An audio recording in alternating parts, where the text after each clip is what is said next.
Time now for a full check of the forecast. Meteorologist Juan Acuna, he's joining us. And Juan, it's safe to say that both of us have turned our heaters on. I'm about to turn on my electric blanket over here in this studio. Come on.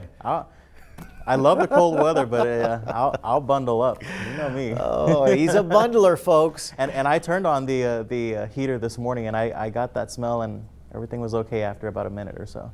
Good, good. I turned mine on yesterday. Yeah. No, it was today for me. How's it shaping up? It's cold. We have that inland freeze that's still in effect until 8 o'clock this morning, and it's a live look at downtown Corpus Christi this morning as well. And we will look for the milder temperatures for today, but still below seasonal average. Yesterday we only got to 58 degrees for the afternoon high. We'll add about 10 degrees later on this afternoon. But there's another cold front that's on the horizon. That is forecast to arrive here as we go on into Wednesday. And because of that extra cold front, those temperatures are going to continue to stay below normal for the end of the week and on into the weekend as well. Here in Corpus Christi, we're holding on to 34 degrees, 32 in Kingsville, and about 31 in George West. Alice is still at 30. Mr. Guajardo over in San Diego is reporting 33 with some frost on the windshield, on top of the car, and on the roof as well. Saw some frost here in Corpus Christi too, so a light frost across the region. Use caution.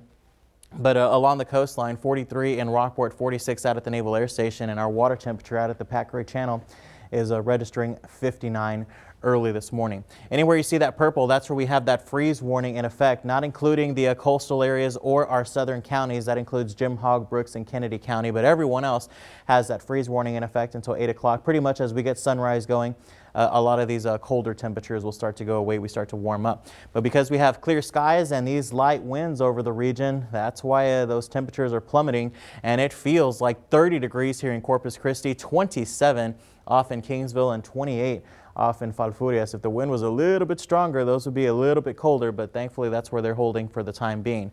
By noontime, we start to pick up a little bit more cloud coverage. Those temperatures already into the lower 60s there. And notice the northerly component to the wind switches around to a more southeasterly flow, and it does get pretty breezy this afternoon as we pick up the cloud coverage, and we'll look for that afternoon high right into the upper 60s. Beach and boating forecast, mainly sunny and milder. The seas will be 2 to 4 feet. UV index is 4 and pretty moderate out there, and the rip current risk is going to be low. As we look at the tide times for our beach and boaters and our fishermen, high tide at 6:24 out at Bob Hall Pier, 6:11 at the Port Aransas Jetty, and out at the Packard Channel.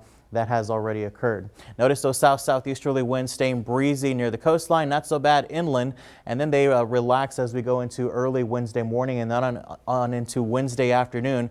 By the afternoon, we start to pick up that north-northwesterly flow. That is that little boundary that comes into the region.